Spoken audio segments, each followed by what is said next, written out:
Hi, I'm Jonathan Ayest, and this is Psychology of Improvising. Okay, so this is the second video I'm doing in the Fugue series, and we're looking at a G minor subject. In the last video, I was talking about how you can construct the beginnings of the fugue. So you take the theme, which is the subject, and you take the answer, and you make the voices that go around it. But now the question is, having done this, what we call the fugal exposition, and we brought in all the voices, what do we do next? So I'm going to take a look at the theme now, and you'll see that we can break it up into different sections. If I just play the theme through, there are various distinctive features that we can use.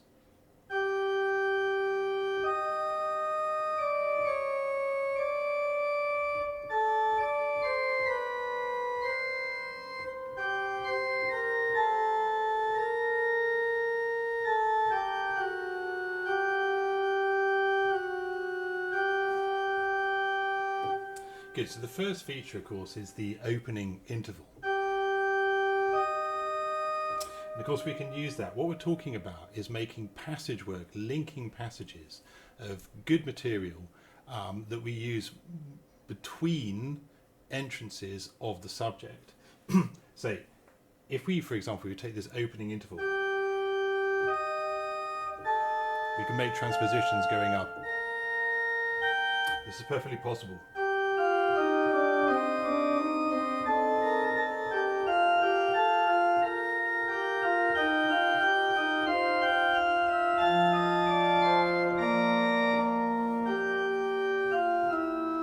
And at this point we can bring in the theme in another key.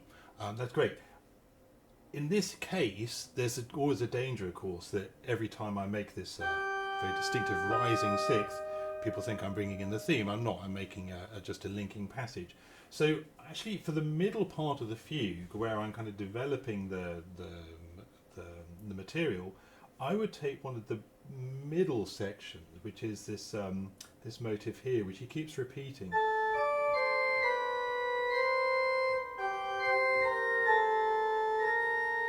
Now from there it's quite easy to make sequences. We can the theme always goes down, so I quite like to make material that goes up, so we have a balance.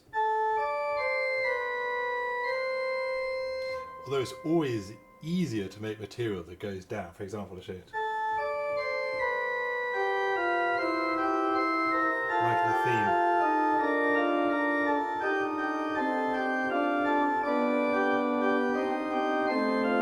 Somehow I find it's always easier if material goes down. But if we do, if we use the theme and go the other direction,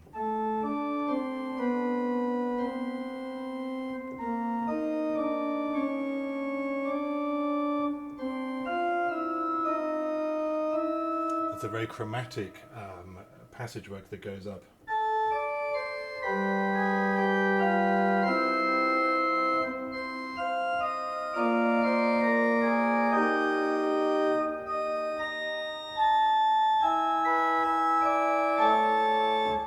Actually, there's a danger with this, there's chromaticism, that we get very far away from the original key. What about if we do this?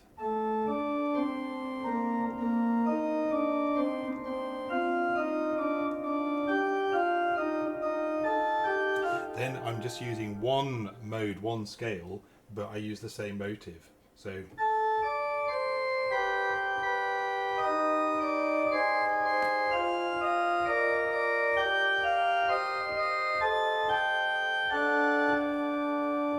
there's the theme coming in on the dominant. So that's a good possibility there. And then we've got a nice rising passage work to balance the themes coming in. Now, in terms of the structure of the fugue, what we're doing in the middle, there are various approaches. One is, in a way, just to stay in the original key, and that's perfectly possible. We can just stay with our subject and answer entrances.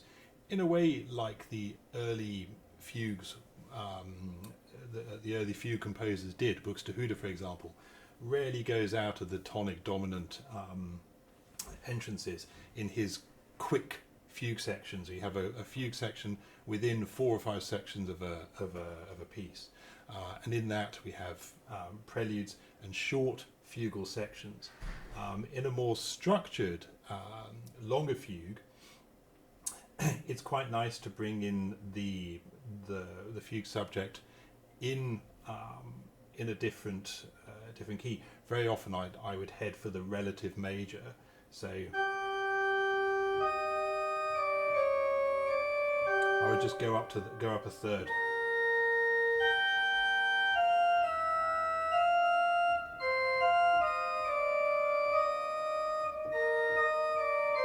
And so on. But the principle is really not that you have to go to certain keys, but it's more, a lot of it is just what happens naturally, is that what makes the music make sense is that if one spins off into very distant keys, that can be nice, but it can be rather distracting and confusing. On the other hand, if you always stay within the same material for a long period of time, of course it becomes boring. So we're talking about natural principles of variety and interest, keeping people interested in the music. Doing something which is a little bit unexpected is quite nice, of course. So we don't do, just the academic thing just to tick all the boxes. Then in a way just see where the music leads. Now, with these kind of themes, these kinds of linking passages I'm doing here,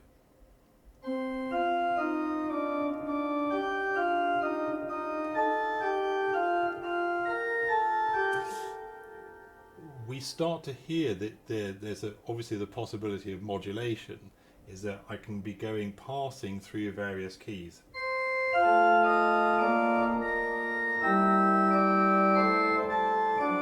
I'm back in my tonic.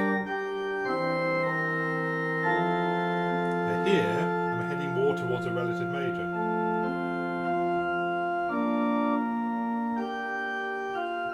So there's a kind of opportunism involved. You say, here I am, here I am, here I am. Ah, okay, here I can bring in my theme. So it's not always planned ahead. It's more a question of steering the music in various good directions, keeping a passage work nice, using these bits of the theme in a kind of sequential way, and then saying, oh, okay, at this point I can bring in the theme in another place, and I haven't brought the theme in there before. So it'll be interesting, and then as soon as you hit your theme, then you have to think, okay, right, now of course I put my voices with it, now I'm on the theme.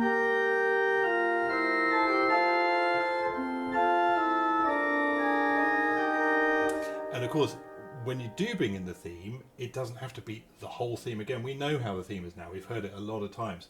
So an entrance in the relative major like this,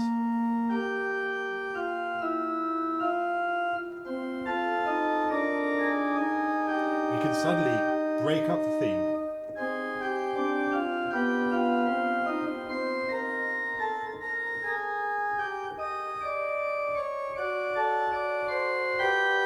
Here we have the theme again. I've made quick sequences and then suddenly I realise I can bring in the theme at this point, high up in the treble. So these are the kind of possibilities I'm creating by taking making this material and taking this approach, which is quite free in a way, but structured, taking bits from the theme to make my material and going in these directions. So that would be my basic approach to the middle section of the fugue, and in the next video we'll look about how to bring it all to a good conclusion.